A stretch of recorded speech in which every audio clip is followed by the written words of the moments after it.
Est-ce que le Pinel est vraiment intéressant? C'est la question à laquelle je vais répondre aujourd'hui. Donc déjà, si tu ne sais pas ce que c'est le Pinel, je t'invite à regarder la vidéo que j'ai faite la semaine dernière qui parle de ce sujet en détail. Je te la mets juste en haut. Donc c'est vrai que le Pinel, ça promet une réduction d'impôts. Donc forcément, ça paraît hyper intéressant. Mais qu'en est-il vraiment? Donc, je vais essayer de faire un petit exposé objectif de ses avantages et de ses inconvénients pour t'aider à la prise de décision. Donc tout d'abord, parmi les avantages, bien entendu, le premier, c'est cette fameuse réduction d'impôts. Donc en s'engageant sur la durée initiale de 6 ans, tu vas pouvoir bénéficier de 12% de réduction par rapport au prix d'achat du bien situé en métropole, et ça peut aller jusqu'à 32% si le bien est en outre-mer. Donc c'est déjà intéressant. De plus, si tu continues de respecter les conditions du Pinel, tu vas pouvoir prolonger ta durée d'engagement de 1 ou 2 fois 3 ans. Donc sur la première prolongation, tu auras le droit à une réduction de 2% par an, soit 6% sur ces 3 ans, et sur la seconde prolongation, 1% par an, soit 3%. Ça veut dire que si tu t'es engagé sur 12 ans, au final, tu auras bénéficié de 21% de réduction d'impôt par rapport au prix du bien.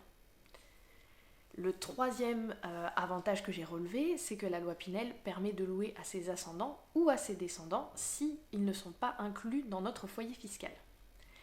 Le quatrième avantage, c'est que le Pinel permet d'accéder à la propriété dans des zones dites tendues, où la demande locative est supérieure à l'offre, notamment dans les grandes métropoles où le marché est très saturé, comme Paris, Lyon, Bordeaux, etc.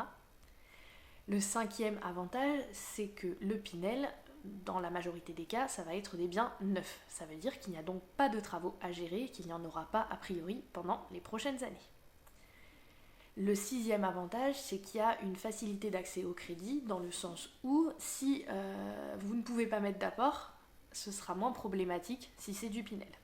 Il y a une certaine souplesse par rapport à ça des banques. Voici pour les avantages que j'ai relevés. Si toi tu en as d'autres, n'hésite pas surtout à les mettre en commentaire et à compléter la liste.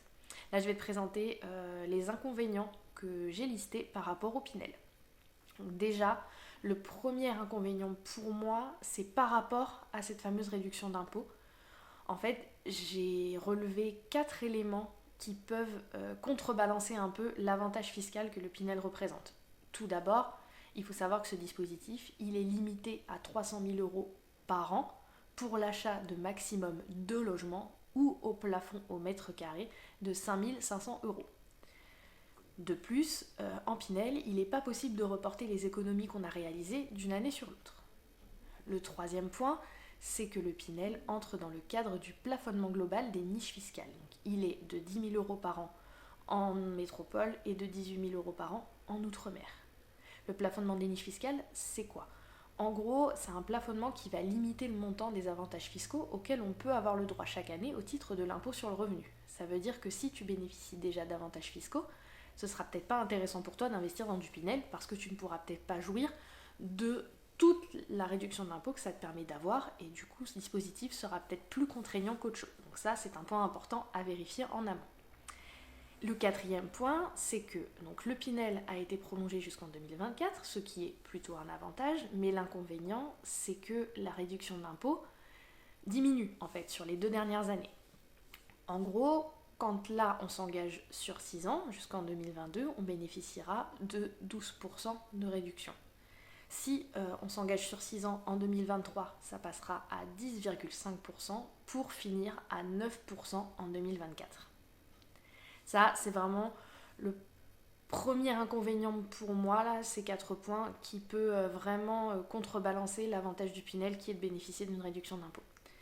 Le deuxième inconvénient que j'ai souligné, c'est qu'on n'a pas le choix du mode d'exploitation. On est obligé de louer en nu, donc sans les meubles, et en longue durée. On ne peut pas faire de courte durée, donc du Airbnb, Booking, etc. On n'a pas non plus, donc ça c'est le troisième inconvénient, la possibilité de jouir de son bien, c'est-à-dire qu'on ne pourra pas habiter dedans pendant toute la durée de l'engagement. Le quatrième inconvénient, c'est que le bien va devoir être loué à un locataire qui ne dépasse pas un certain plafond de revenus, et il va devoir être loué avec un loyer plafonné. Donc ce loyer dépend de la situation géographique du bien et de sa surface habitable. Je reviens là-dessus en détail dans la première vidéo que j'ai faite sur le Pinel.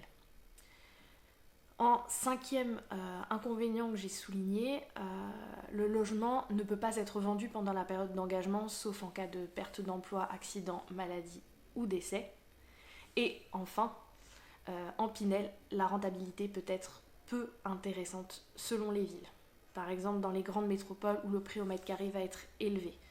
Donc pour ça, 2 conseils. Le premier, privilégier des villes où le mètre carré est quand même moins cher. Comme ça vous permettra d'avoir une rentabilité ou à minima de viser l'autofinancement, c'est-à-dire que le loyer rembourse chaque mois le crédit.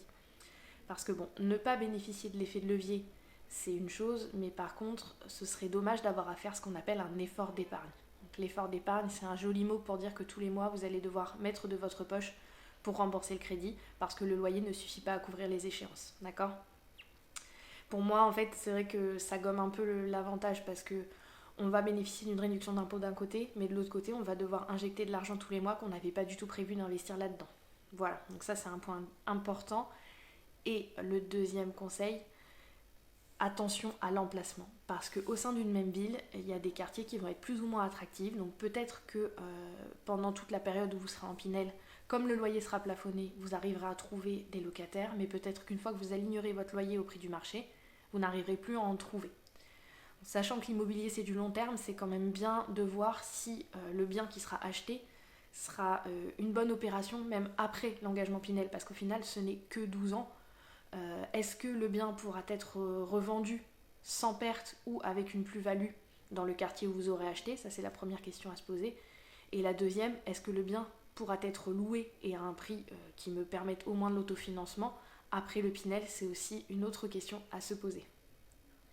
Donc j'espère que ces éléments te permettront de te positionner. Pareil, s'il y a des choses que je n'ai pas mentionnées, n'hésite pas à compléter en commentaire, c'est toujours intéressant. Si tu as déjà fait du Pinel, n'hésite pas à nous donner ton avis.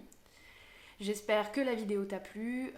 Comme d'hab, tu peux aimer, commenter, t'abonner, mettre la petite cloche pour ne pas manquer les prochaines vidéos, en parler autour de toi, bien évidemment, si ça t'a plu. Tu peux aussi suivre mes actus sur les réseaux sociaux dont je te mets les liens dans la barre de description et je te dis à bientôt.